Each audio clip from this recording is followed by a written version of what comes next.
he's chanting about the IDF. He's not chanting about Jewish people. And then they come back and they go, because you point that out to them, they come back and go, no, who do you think's in the IDF? Well, some Jewish people. But they're not all Jewish. Some of them are Muslims. Some of them are Arabs that fight in the IDF. Yeah, but most of them are Jewish. Therefore, he's saying Jewish. You're like, okay. Well, it's a ridiculous argument. What you're doing is you're saying he said something he didn't say, so you can attack what he didn't say.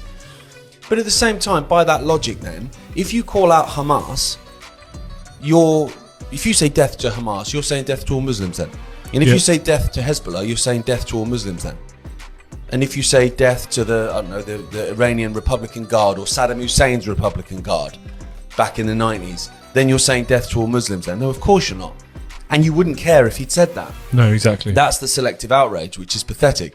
And just my final point on this, and why I'm saying I think it's all a psyop anyway, is we've been talking about the Lucy Connolly situation for a while. So Lucy Connolly, we've spoke about a few times, well, a lot actually. She basically put out a tweet during the Southport, fallout with the murder of those 3 poor kids. And she's gone to prison for 3.5 years for a spicy tweet, basically. That's outrageous. Okay. Now, I've been wondering for a while, and me and Charlotte were talking about it, and with others we were talking about it in the office, like, what's the play here? Because there is a play here.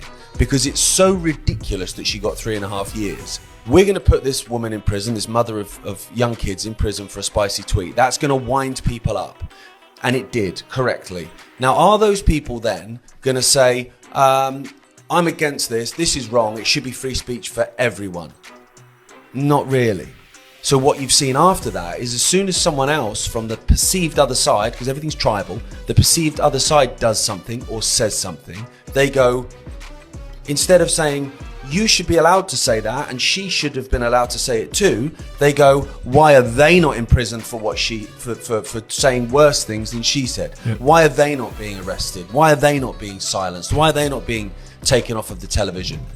And so what you find actually is you've got a large portion of the population that was supposedly, they sell themselves as being pro-free speech, now, after the Lucy Connolly imprisonment, is now wishing and cheering on and begging for the end for free speech for people they disagree with. So not only have you managed to get them to agree suddenly to censorship, you've got them to beg for it.